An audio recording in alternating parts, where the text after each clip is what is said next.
Good evening. I want to welcome everybody here. My name is Don Keys. I oversee GME. I think most of you guys know me. There are plenty of prime seats up front, so please don't be, bashful. Just want a few housekeeping things. This is our third session tonight. I thank you for being here. There are evaluations on your chairs. This is the final session of the 2-year curriculum that we've put on. We will be looking at these. We have been looking at the evaluations, and we modified things based on what you've told us. We will be continuing to do that, so please do complete the evaluations for us.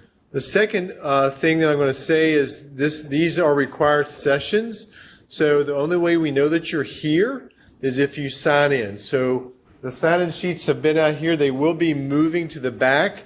If your colleagues come in and they have not signed in, nudge them. Tell them to go back and sign in. I will say also that we have had folks come in and sign in and then leave. And we take notice of that. If that happens, that's not cool. It's unprofessional. It's dishonest. It's bad. It's all those things. So please do not do that, or don't let any of your colleagues do that. So, with as far as introductions for tonight, first off, I want to start out thanking our speakers. When we plan these sessions, you guys come once. Our speakers give the talk 3 different times, so it's a lot of commitment for them. I want to thank particularly Dr. Dunsmore. She has been here consistently all 3 times. Our other speakers have had some subs for them, but tonight you have the A team tonight. So. And let me just talk about the topic. The topic tonight is really about healthcare disparities, and it's a topic along the lines of healthcare equality that the ACGME is really wanting us to understand and grapple with. And so I really have thought about this at the last couple of years. And so tonight what you're going to hear a big picture view of population health. And then and that's going to be presented by Dr. Jeremiah, our chair of Family and Community Medicine. And then you're going to hear some data that's collected around our community, around healthcare disparities that are going on right in front of our eyes. And that's going to be delivered by Shirley Holland. Shirley Holland is, she's a vice president in Outreach. Outreach. And planning. Yes. Right. Shirley's been with us for years. I've known her for years, and she's had many jobs here. So, and then finally, Dr. Dunsmore is going to bring it down even further to a very specific area of inequity and what a research project and what Carillion is doing to address that. So I'm very excited about how this is panned out. And with no further ado, I'm going to turn it over to Dr. Jeremiah. Thank you, Dr. Keys. Welcome, everybody. So this reminds me of places of worship because all the good pews are in the back, apparently. So great to have you here. There's plenty of seating up front. I wander a little bit, but they tell me that I can't wander too much because they're actually recording this. And there we go. Glad to be here tonight to dive into this topic. I am going to try to ask a couple of questions just to see what you know and to get you kind of warmed up so you can really try to help us understand of, this broad view and getting down to something very specific that's literally almost in our backyard and ways that you can have an impact while you're here or if you're getting ready to graduate, what you can be doing in your own communities. This is a topic I think I commend Dr. Keys for really figuring out a good way to tackle it because it is of increasing awareness and increasing importance, this concept of health equity. So we're going to dive right in. So you know this one. This is something you've seen, I'm sure, in some fashion as you've been part of our teams here. And this is our mission, vision, and values. Our mission to improve the health of the communities we serve. Great words. I can tell you that this has been the mission since I've been here for 25 years. It's actually one that speaks to me well. I think it resonates well. But with any mission statement, it's only as good as what you use those words to define and how you carry it out.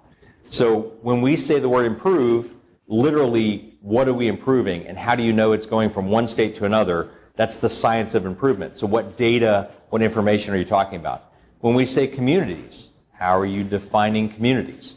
They can be extremely broad. They can be incredibly narrow, and we have to be precise when we're talking about that. And then for those we serve them when they come to us, like in a building such as we are sitting in tonight for an acute care facility.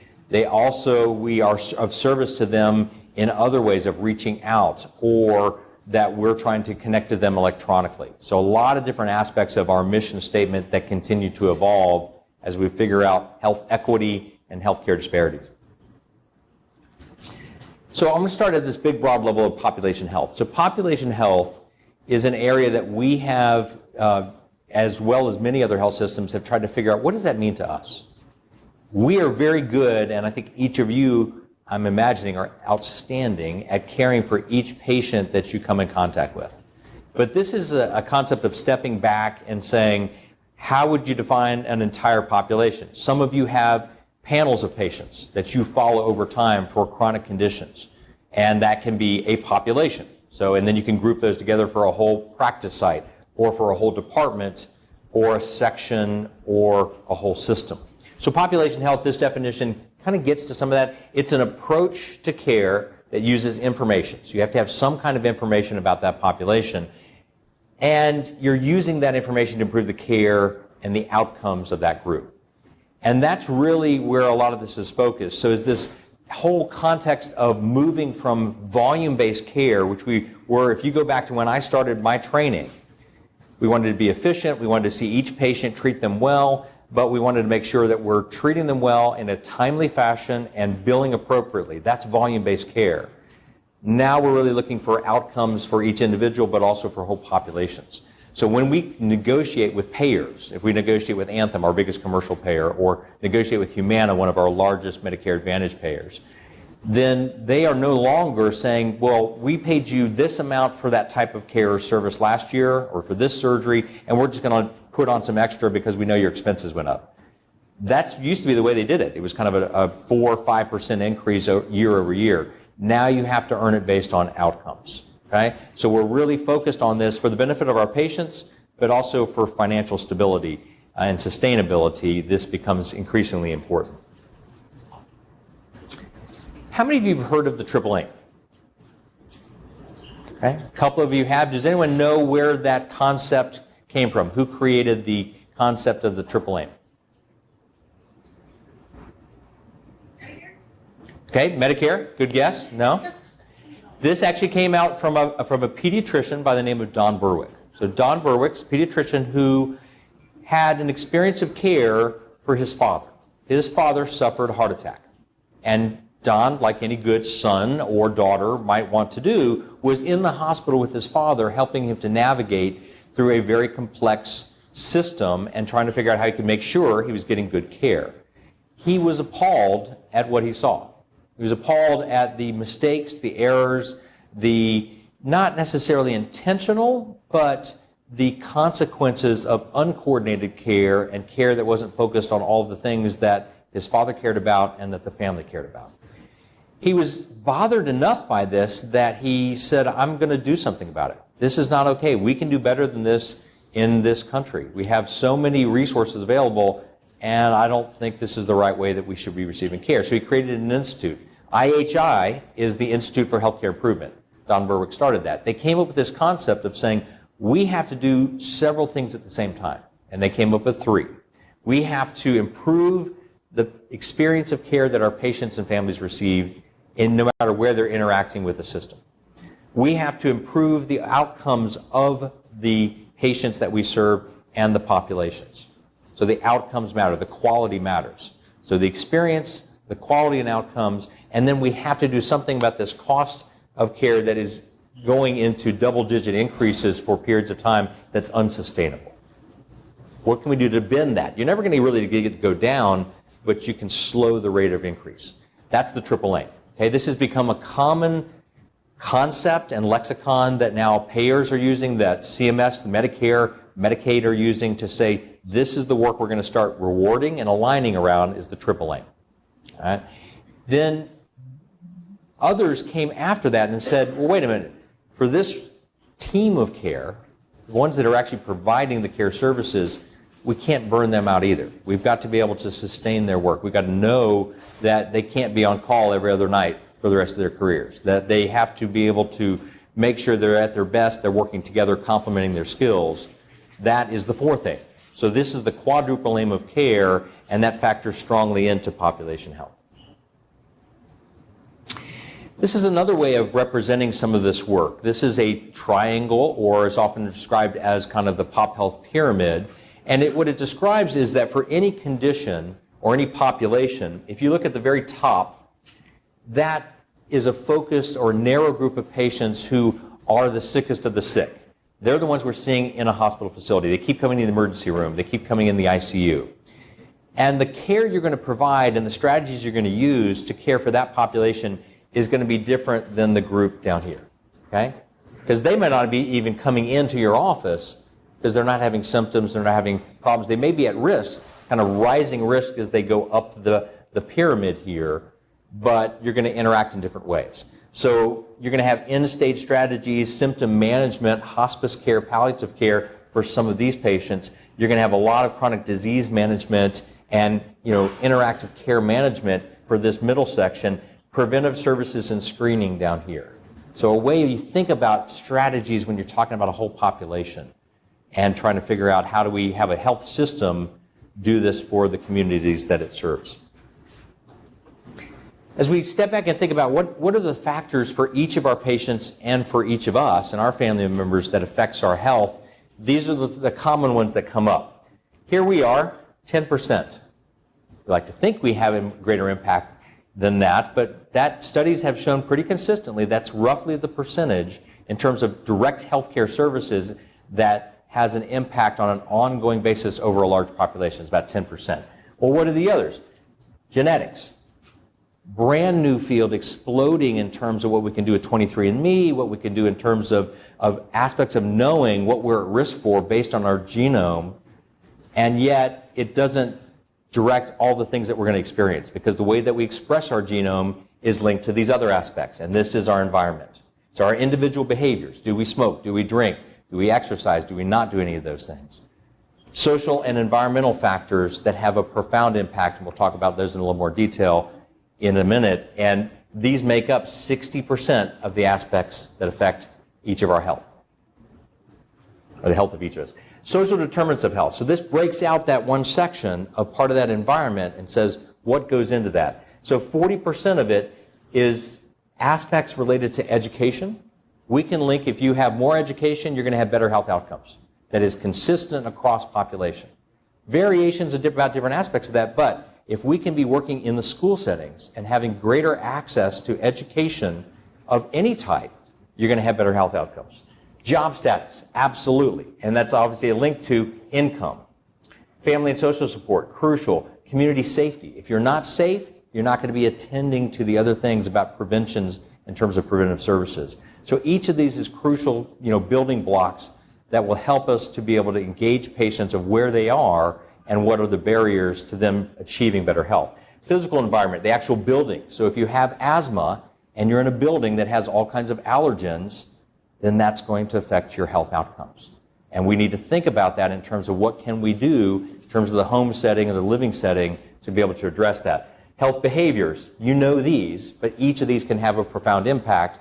And if we can find ways to help patients through the stages of change and help them to move further along that, again, you're going to have a greater impact. And then healthcare, crucially important. I don't want to minimize that, but all of these things are happening before they even show up at your door or in the emergency room or in the hospital. And we want to make sure you're aware of the profound impact so you can ask about these in your histories and then start to realize some of the resources that are available to do something about it. So when we talk about healthcare disparities, you often will see us refer to maps because there's some variation across geography. So this is one such compilation of a health score across the United States. So if you take a number of factors that go into this type of scoring, the darker the blue, the worse the healthcare outcomes. So on a collection of different aspects of healthcare status, you can see that the South does not shine. Okay? It is harder if you live in the South to be healthy on a number of these factors compared to others that are in the light green. That's the kind of spectrum. Light green all the way to dark blue. Okay? Race is a factor with healthcare disparity. You can have patients who have similar income, similar job status, similar other environment, but just on the factor of race alone will have different risks and different outcomes. So this is about breast cancer. So risk of breast cancer, you can see for women who are black, they have an incidence rate that's a little bit less than for white women in terms of breast cancer. However, if they are diagnosed with breast cancer, their 5-year survival rate is 80% compared to 91%. That's a disparity. That's exactly what we're talking about. And you need to realize that to be able to say, what can I do to help this particular individual based on their predicted outcomes or risks around these types of factors. All right, another map. This brings a little more local. This is the Commonwealth, and you can see in this distribution that lighter areas are actually a higher rank in terms of good outcomes versus the darker areas are a lower rank in terms of outcomes related to health. So if we look and see that Northern Virginia, with some of those factors that we talked about, a lot of things that they have in terms of transportation or income are going to be a little bit easier in terms of accessing health care. You're going to see the lighter shade here. You get into some of these southern parts of the Commonwealth, Southwest Virginia, not so much. Okay? Here's where we are. This is Roanoke County. Okay? This is Salem and Roanoke City. And you notice a dark spot within a county that's actually pretty light.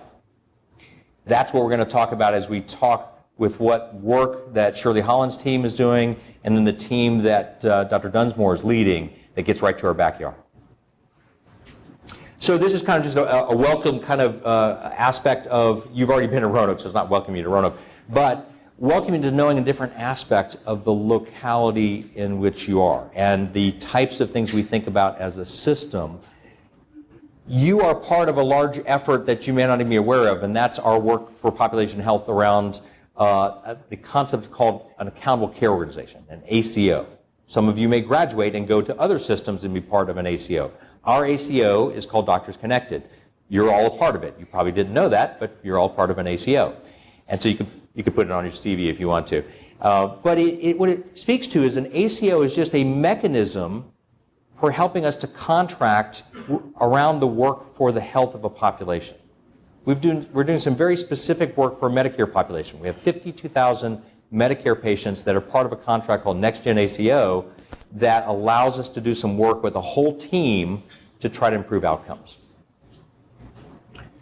This kind of looks back in terms of the past 10 years, what have we been doing? If you go back to 2009, we were the first clinic in the Commonwealth to use a model of care called patient-centered medical home to deliver primary care services. We did that for one of our family medicine clinics in Vinton. We went on to do 26 other sites across family medicine, internal medicine, and pediatrics, and now we use that across all of our primary care sites as a common way to deliver care.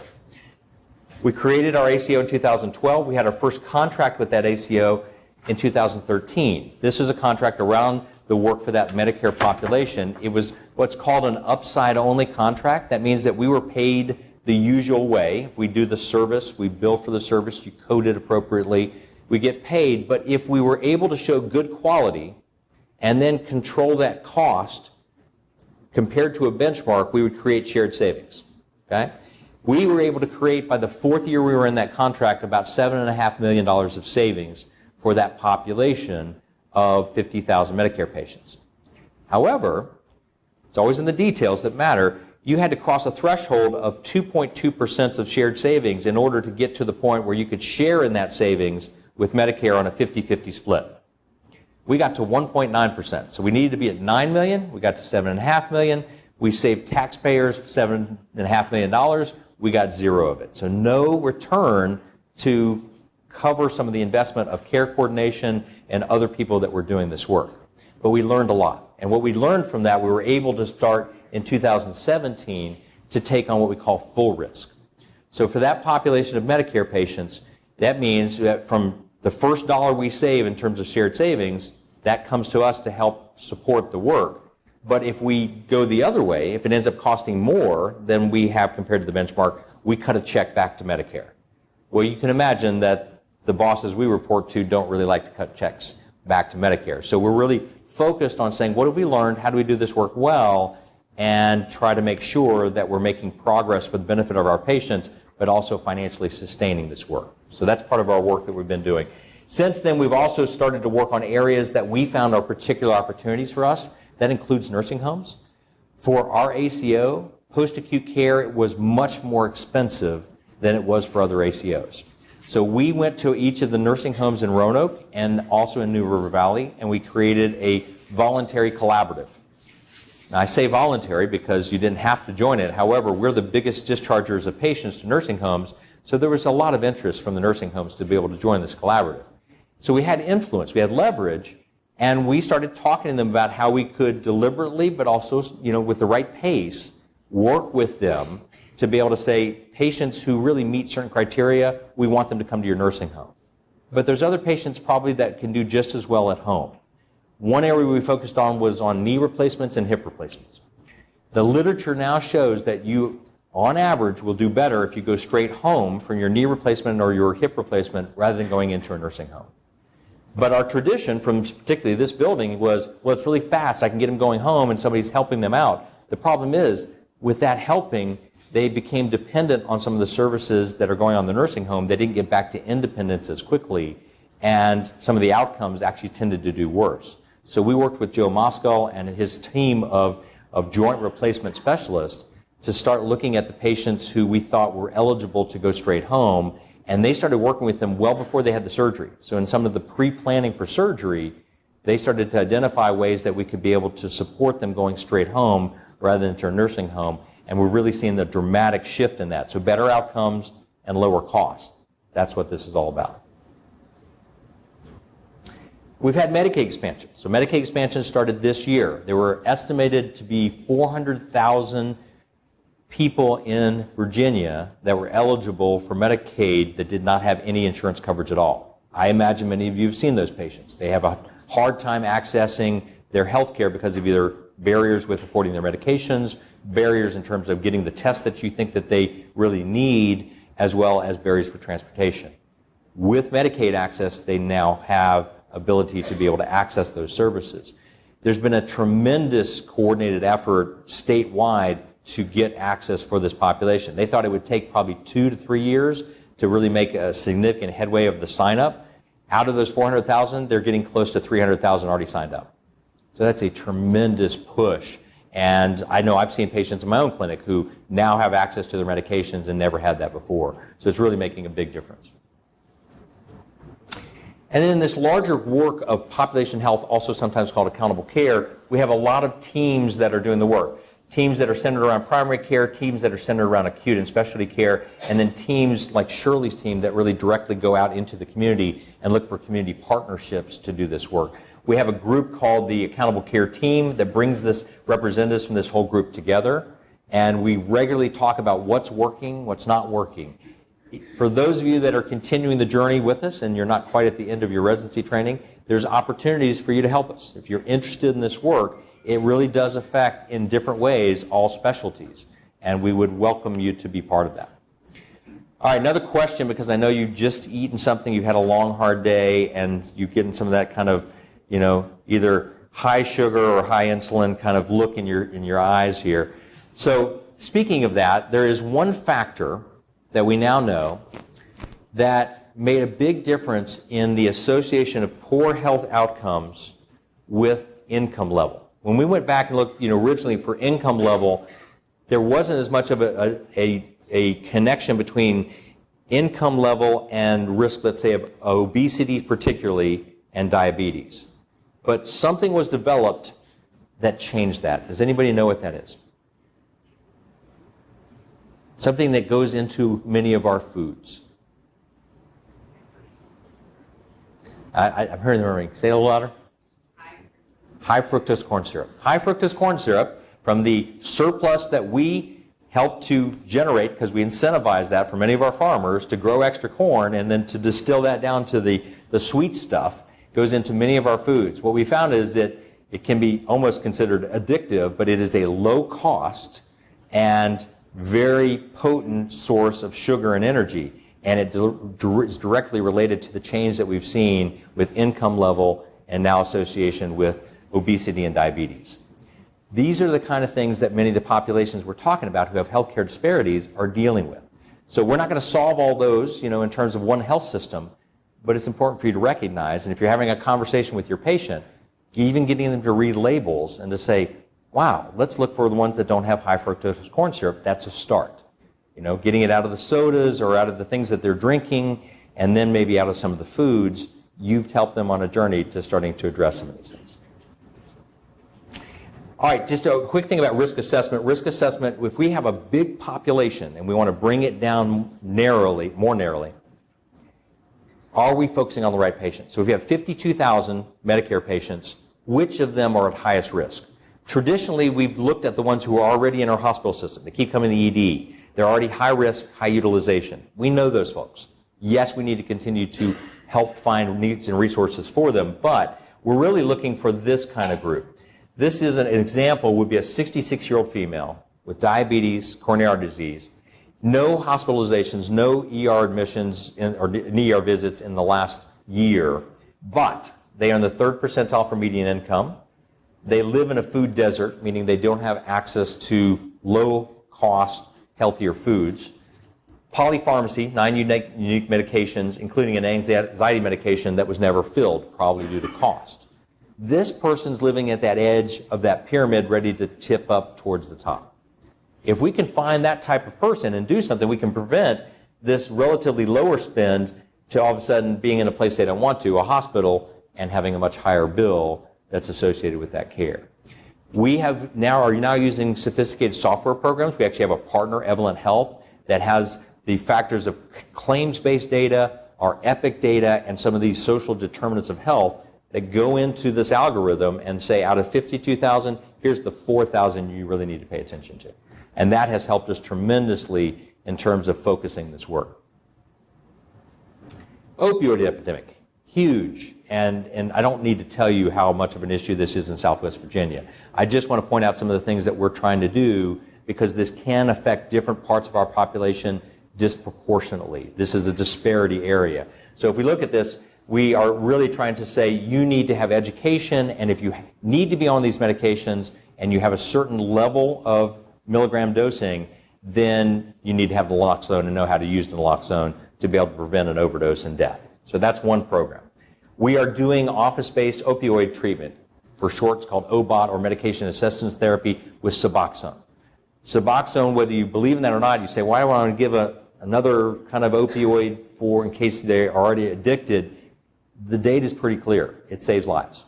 So if you do it in a controlled manner and you do it the right way, which you have to have a license to prescribe the Suboxone for the right population, it saves lives. And so we're starting to do that in different clinics and learning how to do that well. We have now through our EPIC data, a way of tracking who's on a chronic opioid, who's had above a certain number of days of a particular opioid prescription, and then we use that dashboard to start making sure we're following the right policies. And you can see, this is actually from March of 18 to March of 19, it's a little off on the date. We were at 8,067 of our impaneled patients for primary care and family medicine, and we went down to 6,482. The reason I feel good about that is that we didn't go down to zero. I think going down to zero would be inappropriate. There are some patients who are able to improve function, maintain function with the proper use of opioids. However, did we have opportunity to make sure we're trying to taper people off or get them on the lowest dose possible? Absolutely, we have opportunity for that, and we've been able to show that. We are able to use this analytics platform to identify people prone to addiction. So if they have a higher risk score, don't start them on that pathway. Don't prescribe for acute situations more than you absolutely need to. And then the last is these collaborative efforts. We have a collaborative effort with the county schools and the police to try to look at areas that are particularly prone to this problem and try to tackle that together. That's that first section. So this is the big view. For the honing view, I want to turn it over to my colleague, Shirley Holland. Welcome.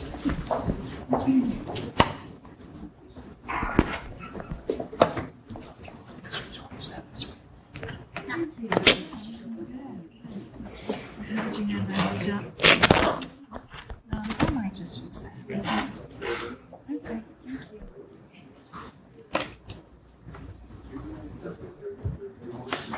is all yours. So I just do this one right here. Yes. Okay.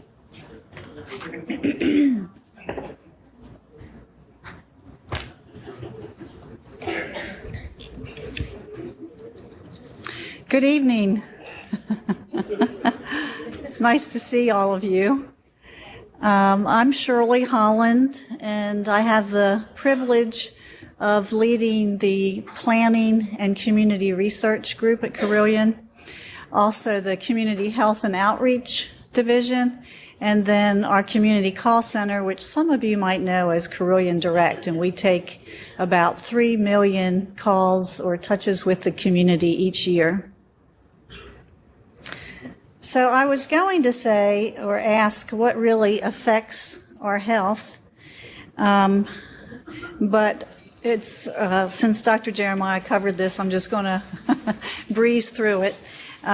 Most of us have a good idea of what good health looks like or what it doesn't look like, but what we're learning now is that our health status is dependent on so much more than the clinical care that we receive. And so this is what you just saw a little bit ago from Dr. Jeremiah.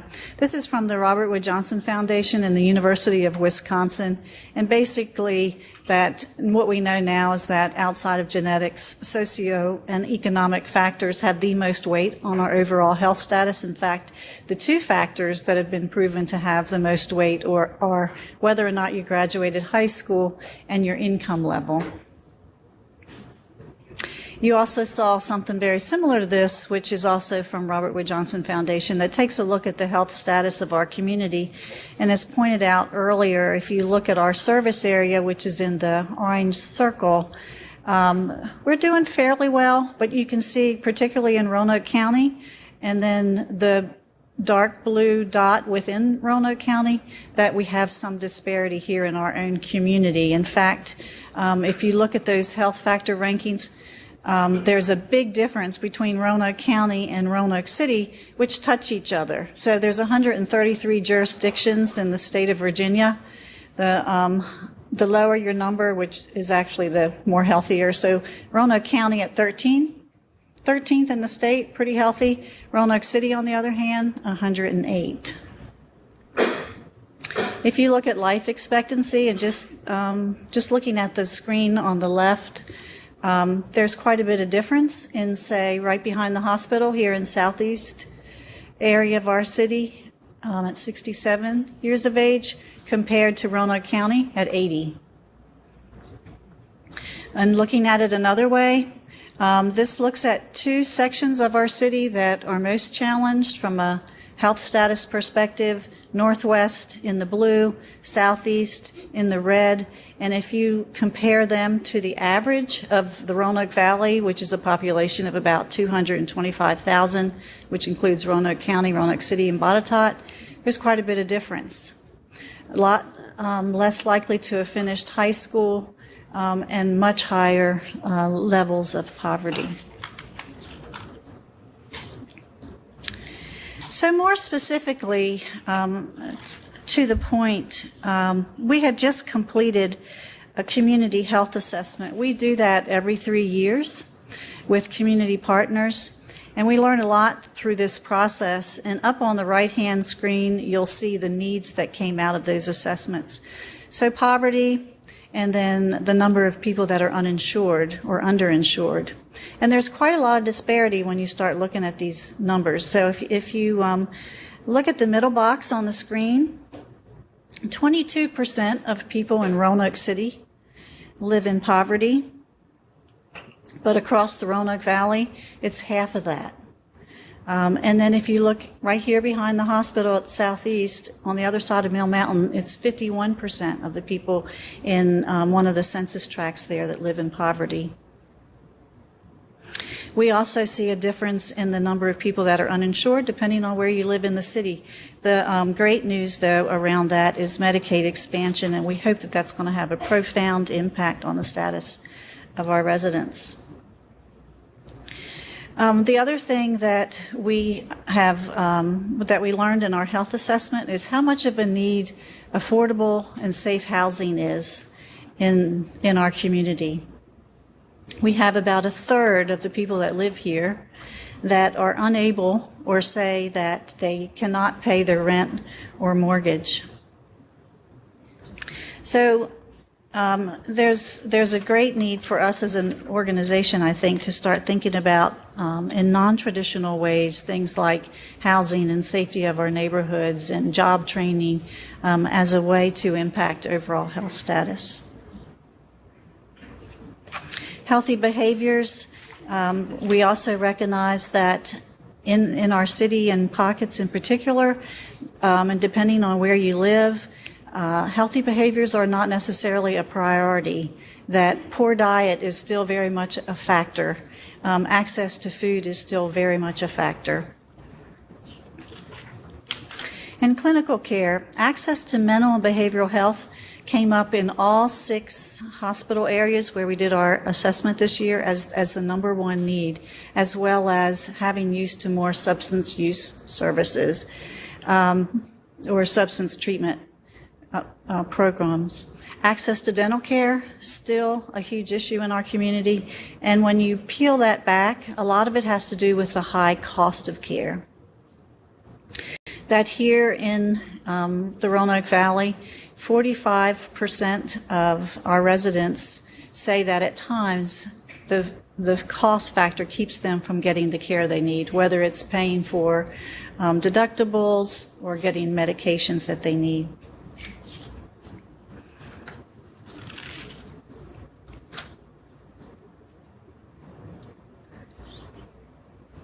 So we talked a little bit about mental health. That continues to be an issue, as well as dental care, and we see it again, like in dental care, the lower part of the left side of your screen, that there's a big difference in where you live and the correlation of that with your ability to access care. So 38% across the Roanoke Valley say it's hard to get dental care, but 57% in Southeast, right behind us here, say that they have a difficult time getting dental care. Significant differences. And perhaps the disparity is most noticeable when it comes to transportation. If you look at the box on the left, in the Commonwealth of Virginia, only 6% of homes are without transportation. But if you look here in Roanoke City, it's double that. If you look in parts of Southeast, it's a third of the population. This has huge implications when it comes to accessing the care that you need.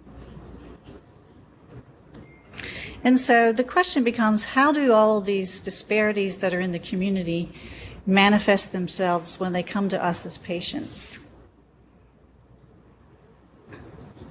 How can we as providers make sure that we don't enable disparity through implicit bias? And if you haven't heard of this book or haven't read it, I would recommend it. It's called Just Medicine. It's written by Dana Matthew, but it's a really interesting inside view on how providers, without even knowing it, enable disparities through their own assumptions and prejudices. And so I recommend that if you haven't read it. So just so you know, as you interact with the community and in your work, I wanted to just go through what we learned in our health assessment in terms of the needs that we see right here in the Roanoke Valley. Poverty, household income is a challenge, the number of underinsured, affordable safe housing, educational attainment, and then within healthy behaviors, particularly diet and access to healthy foods. Clinical care, mental behavioral health, substance use services, dental care, and the high cost of care continue to be key issues for us. And then some transportation options for the people that don't have access to their own vehicles. So in each of our communities, and we do these assessments in wherever we have a hospital, then we work with a group of people in the community both residents that live there and also organizations to come up with a plan together how we're going to address some of these things. We've talked a lot this evening about some of the disparities that we see in the city of Roanoke, and particularly in 24013, which is southeast right behind us. And so we've been working with that community to come up with some ways to help address some of these social determinants in particular. An urban farm has been built. We have put in place community health workers and peer recovery specialists. We take out, through community health and outreach, nurses into the community and do a lot of different types of screenings. Fresh Foods RX is a program that involves physicians prescribing to their patients fruits, vegetables, and then have a mobile market that comes on site. We've experimented with that. We helped start or build a soccer complex and put in bike stations in Southeast. And then one of our most exciting projects, which is just coming online, is working with Fallon Park Elementary School, which is a school that's being rebuilt in Southeast. And what we're doing there, and Dr. Dunsmore is my partner in this work, is putting together a community center that would house pediatric services, dental services, mental health services, a community health worker, and provide some social determinant coordination of care services to not only students but their families there. So we're very excited about that. We would love you to get involved. We have so many opportunities for you to be part of this work. There are many ways to help, many ways to engage with these communities, and in different pockets, not just here but in other parts of our service area. So we welcome your involvement. With that, I'll turn it over to Dr. Dunsmore. Thank you, Shirley. Thank you. Thank you, Michael, for everything before. Good evening, everybody. And the good thing about seeing me stand up here is I'm the closer. That means we're almost at the end. But I really welcome the ability today to talk to you about what is really a passion project of mine. And I think they'll pull up my slides for in a second. But just a little bit about me. I'm a pediatric oncologist by training. So I've done a lot of basic science and clinical research. But about 5 years ago, I started getting interested in healthcare policy, and particularly healthcare delivery for pediatrics, and have been focusing on that in the Commonwealth. And it's one of the reasons why I actually left my previous position to come to Carilion Clinic, because this is a unique opportunity here. It's a great community with an appetite for interaction and collaboration, and it's a population that is large enough and small enough to really be looked at as being a clinical incubator, if you will, for good, innovative ideas for population health research. So I'm going to talk today about LIFT, which is Local Impact for Tomorrow, and particularly about an opportunity that we have at the Fallon Park Elementary School, which is in Southeast, in the zip code of 24013. So we've already seen this. We see that here in Roanoke, in the place where we live, we have vast health disparities based on whether you live in the city or whether you live in the county. And for those of us who work here, I assume that that doesn't feel right to you. All of our communities should have the same sort of health advantages. We're here to provide that. We want to see that in our communities. And again, this is the 2018 ranking. Roanoke City did come up from 112 to 108, but still a huge disparity. And Shirley has already pointed out that the children who live in the Southeast are more likely to be living at 100% of under the federal poverty level. So very disadvantaged. And then I think this is one of the most interesting things that I found out, because I had a definite bias about what I thought was the problem with actually accessing health care. So when we asked the healthcare providers what the number one cause was for healthcare access being a difficulty for patients and families, what do you think we all said? What would you say? Cost, yeah. Do you have insurance? Do you not have insurance? Some of us said health literacy. Do you know what you need to go to see the doctor for? But do you know what the patients and families said in the community? Transportation, that is their number one issue. They can't get to us. You read the slide extremely well. I'm very proud of you. But transportation, and if you listen to what Shirley has told us before, in the Southeast, a third of families do not have a vehicle to get over here, just across the river, to get to an excellent place for healthcare access. They don't live far away from us. They just can't get to us. So when I came to be the chair of pediatrics at Carilion, I really embraced our mission here, improving child health and well-being in the communities we serve. And then we had to think about that, just like what Michael Jeremiah said. Think about that mission. What does that really mean? Well, if our goal is to better serve families affected by conditions such as asthma, obesity, injuries, drug dependence, behavioral disorders, and poor school performance. Now, that doesn't usually come up when you're dealing with adults, but think about what Shirley said was one of the major determinants of how healthy you are later on. Did you graduate from high school? So for pediatricians, school performance has to be an important issue. We had to think about what kind of model would we use to try to affect change. And we thought we'd focus on school-age children because I'll tell you right now, I say this to every audience, you guys are goners, okay? Everybody who is an adult is a goner. You already have your healthcare behaviors. The only people I think that we can truly affect are those young children. And if we focus on them and their families, we just might have a chance. So we will focus on school-age children and their families in a trusted community setting. And in most community settings, what's your trusted place?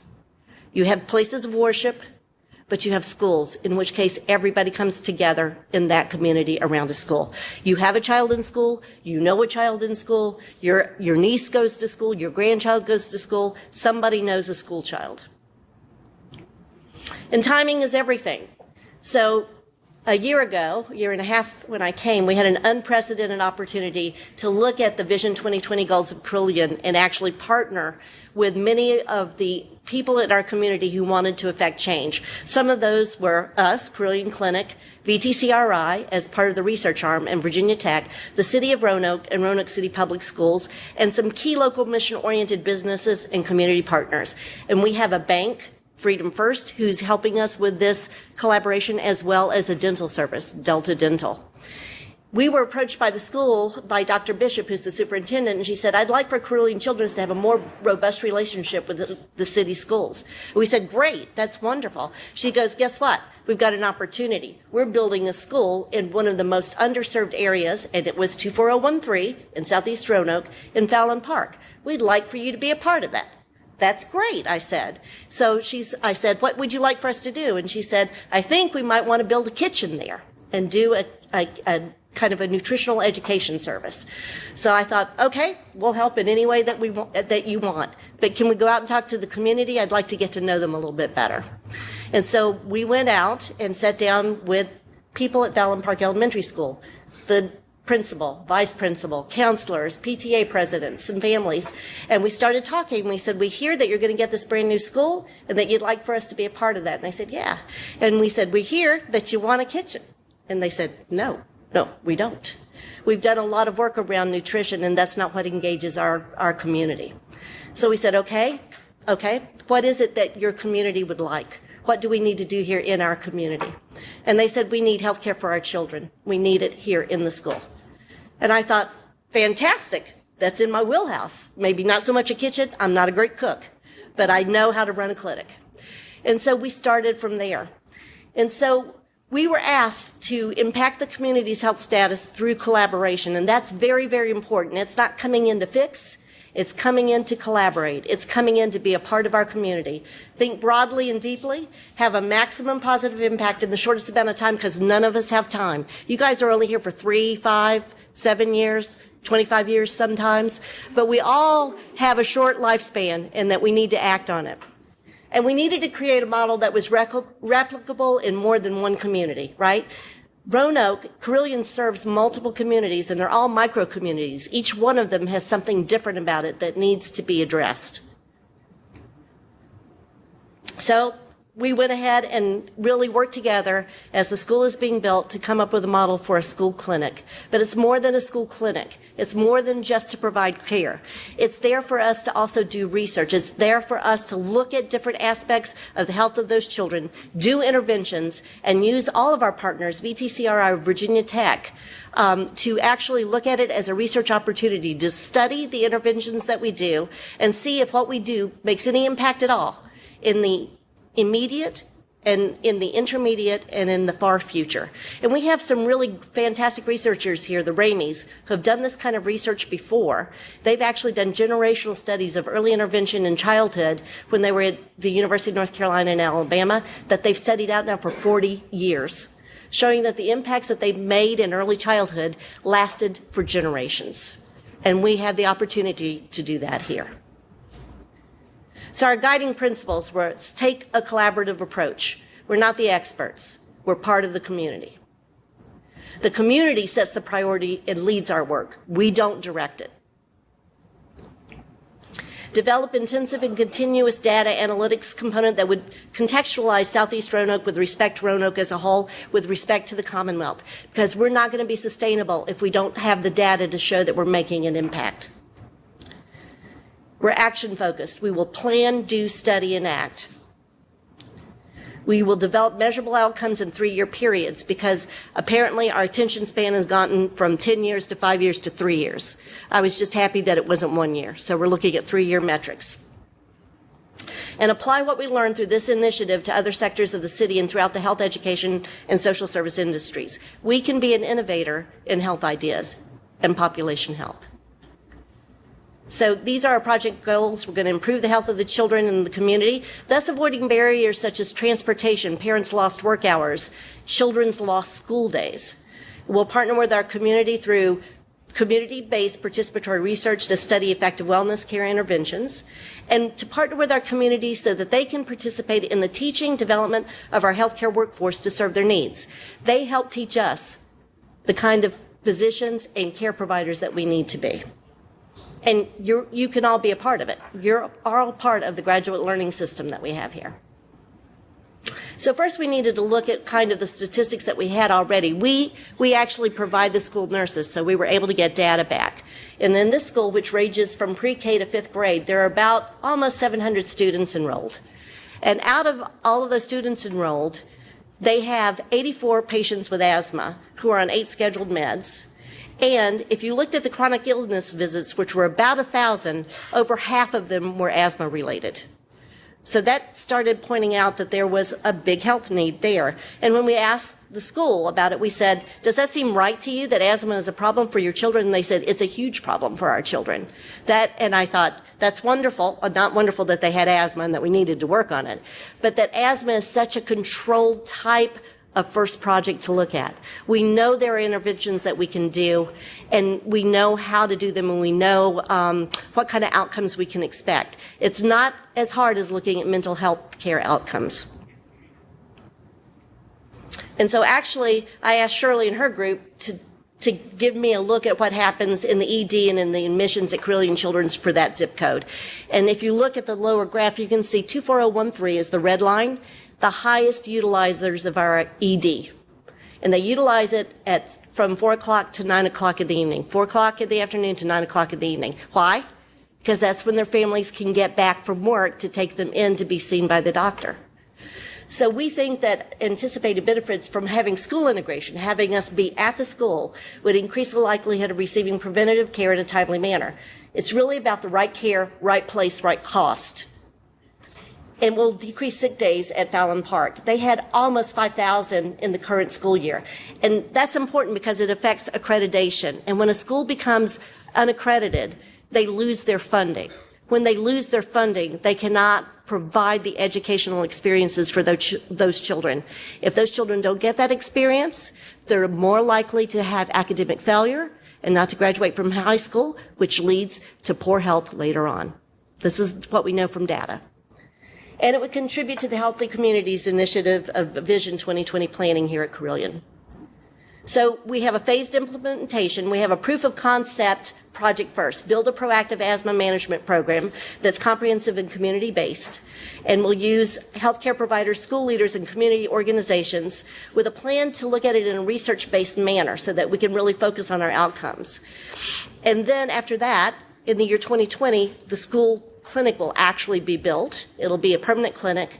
We'll have the community choose the next healthcare issue for intervention and longitudinal studies so that we can see if they were successful or failed. And it's important to know where you fail and why. Sometimes you have unintended consequences, even from the best of intentions.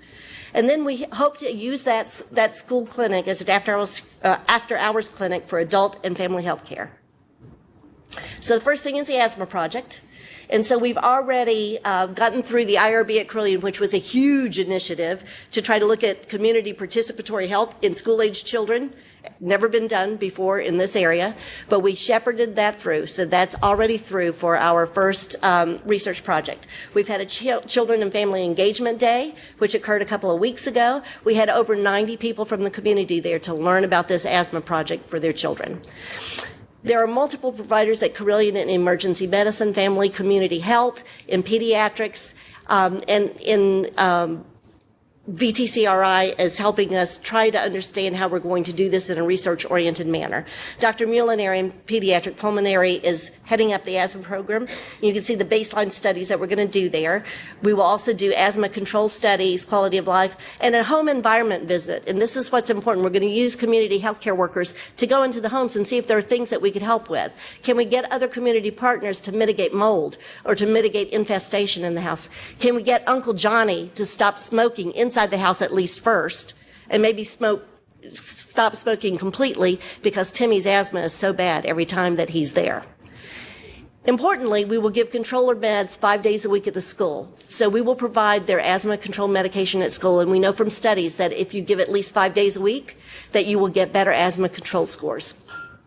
Families, teachers, and community members will have education on asthma and a consistent asthma action plan, and we'll do follow-up every 30 days.